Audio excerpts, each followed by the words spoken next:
कहानी की शुरुआत में कुछ कैदियों को दिखाया जाता है जो काम कर रहे हैं। यहाँ पर जितने भी कैदी हैं, हर 3 कैदियों को एक ही जंजीर के साथ बांधा गया है। इनमें से 3 होते हैं एवरेट, पेट और डेल्मर। ये तीनों यहाँ से भागने का फैसला कर चुके हैं।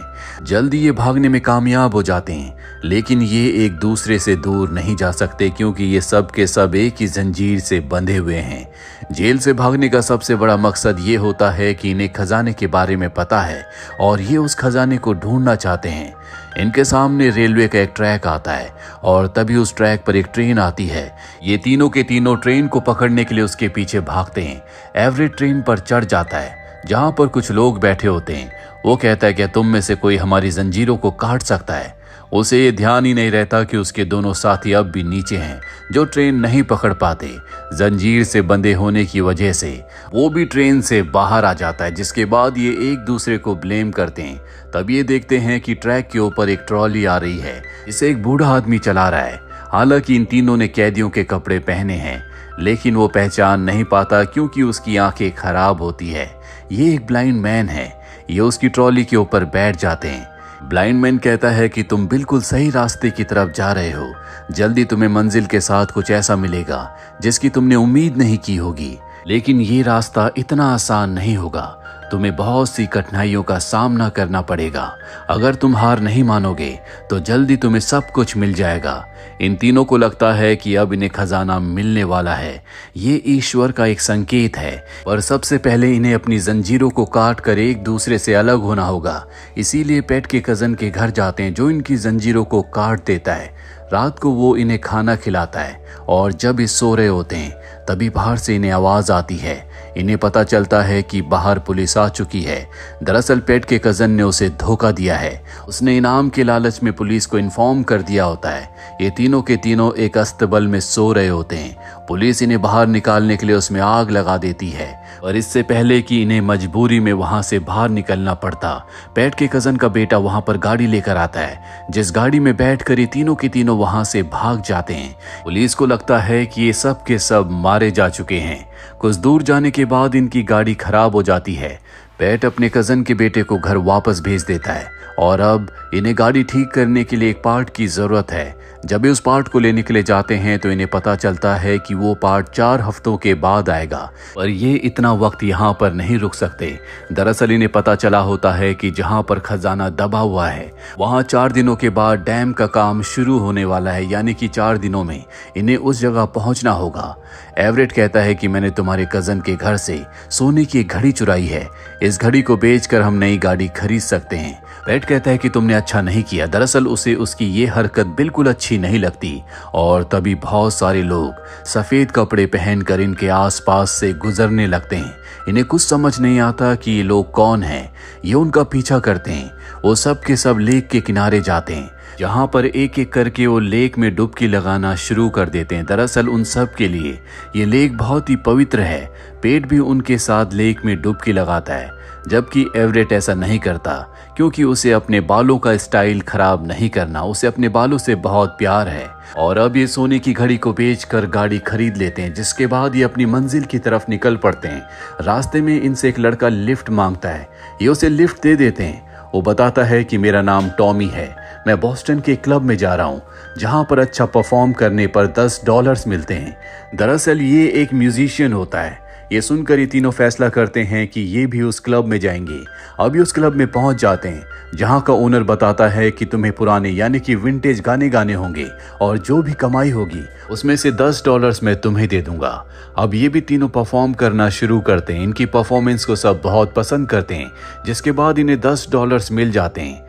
रात को जब ये अपनी कॉटेज के बाहर बैठकर खजाना मिलने के बाद अपनी आगे की प्लानिंग को तय कर रहे होते हैं, तभी वहां पर पुलिस आ जाती है। ये तीनों के तीनों छुप जाते हैं। दरअसल पुलिस को पता चल गया होता है कि ये अब भी जिंदा है और इस वक्त कॉटेज के अंदर हैं, इसीलिए वो कॉटेज में आग लगाकर वहां से चले जाते हैं। लेकिन एक बार फिर से इनकी किस्मत इनके साथ होती है, क्योंकि ये तीनों के तीनों कॉटेज के बाहर थे, लेकिन कॉटेज के अंदर इन तीनों की गाड़ी जल चुकी है। इसीलिए अब इन्हें यहाँ से पैदल जाना पड़ता है और जब ये लगातार आगे बढ़ रहे होते हैं तभी वहां से एक गाड़ी गुजरती है जिसके अंदर से पैसे बाहर उड़ रहे होते हैं। वो आदमी इनको देखकर गाड़ी रोक लेता है क्योंकि वो इन तीनों को पहले से जानता है, ये भी एक क्रिमिनल है। वो इन तीनों को लिफ्ट देता है और अब ये तीनों उसकी गाड़ी में बैठ जाते हैं। वो एवरेट से कहता है कि तुम गाड़ी का स्टीयरिंग संभालो, और जब एवरेट गाड़ी के स्टीयरिंग को संभालता है तो गाड़ी से बाहर निकलकर पुलिस की गाड़ी पर गोलियां चलाता है जिससे उनकी गाड़ी का टायर पंचर हो जाता है।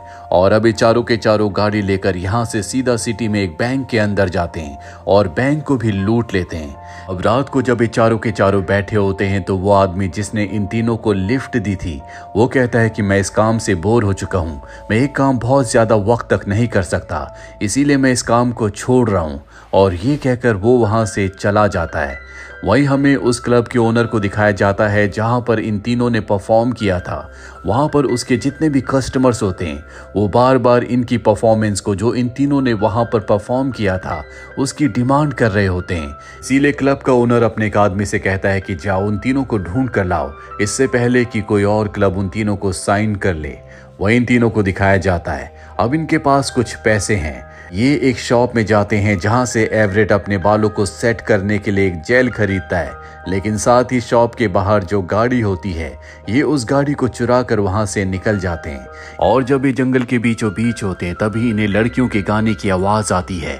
ये उस आवाज का पीछा करते हुए नदी तक पहुंच जाते हैं जहां पर 3 लड़कियां कपड़े धोते हुए गाना गा रही होती है। वो इन तीनों को देखती है और इन्हें पीने के लिए विस्की देती है, जिसे पीने के बाद ये तीनों के तीनों वहीं पर सो जाते हैं। और जब डेल्मर की आंख खुलती है तो वो देखता है कि उसके पास पेट के कपड़े पड़े हैं, लेकिन वहां पेट नहीं है। और तभी कपड़ों के अंदर से एक मेंढक बाहर निकलता है जो देखकर वो हैरान हो जाता है। वो कहता है कि उन तीनों लड़कियों ने अपने जादू से पेट को एक मेंढक बना दिया। एवरेट की भी आंख खुल जाती है। वो एवरेट को सारी बातें बताता है, लेकिन एवरेट उसकी बातों पर यकीन नहीं करता। लेकिन उसे यकीन है कि उसके दोस्त पेट को उन लड़कियों ने मेंढक बना दिया। इसीलिए वो उस मेंढक को पकड़कर वहां से अपने दोस्त एवरेट के साथ गाड़ी से निकल जाता है।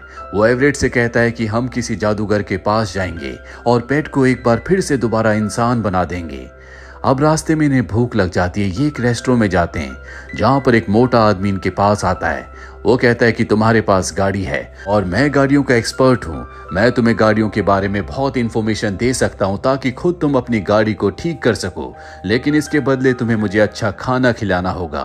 ये उसके लिए खाना पैक करवाते हैं और एक ग्राउंड में पहुंच जाते हैं जहां पर वो मोटा पहले इन दोनों का खाना खाता है और खाना खाने के बाद इन दोनों की बहुत पिटाई करके इनकी गाड़ी और पैसा लेकर वहां से भाग जाता है। अब ये दोनों के दोनों जो कि जख्मी है लिफ्ट लेकर एक घास की गाड़ी में आगे बढ़ते हैं और तभी रास्ते में कुछ कैदियों को देखते हैं जो सड़क किनारे काम कर रहे होते हैं। इनमें पेट भी होता है। एवरेट डेल्मर से पूछता है क्या पेट का कोई भाई भी था जो उसी की तरह कैदी था। डेल्मर कहता है कि मुझे नहीं पता। और अब ये दोनों शहर पहुंच जाते हैं। दरअसल ये एवरेट का शहर है जहां पर वो अपनी बेटी से मिलता है। उसकी बेटी बताती है कि मॉम अब दूसरी शादी करने वाली है, उनका फियांसे है। वो अपनी पत्नी से मिलने जाता है जहां पर वो अपनी पत्नी से कहता है कि तुमने सबको ये क्यों बताया कि मैं इस दुनिया में नहीं रहा, मैं अब भी जिंदा हूँ। वो कहती है मैं क्या बताती, मैं अपने बच्चों को ये नहीं बताना चाहती थी कि तुम जेल में हो, मैं उन्हें नहीं बताना चाहती थी कि उनका पिता एक क्रिमिनल है। और तभी वहां पर उसका फियांसे आ जाता है जो एवरेट की पिटाई करता है। एवरेट को वहां से जाना पड़ता है।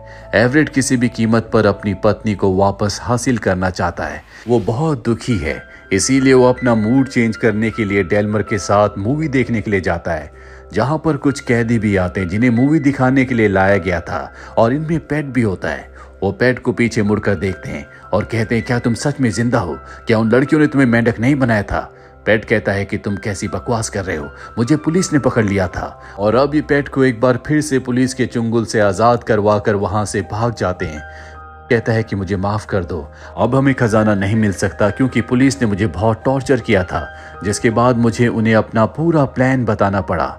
एवरेट कहता है कि कोई खजाना नहीं है, मैंने तुमसे झूठ कहा था। दरअसल मैं अपनी पत्नी अपने परिवार के पास वापस पहुंचना चाहता था और अगर मैं तुम्हें खजाने का लालच नहीं देता तो तुम मेरे साथ कभी नहीं भागते। तुम दोनों मेरे साथ जंजीरों के साथ बंधे हुए थे, इसीलिए मुझे तुमसे झूठ कहना पड़ा।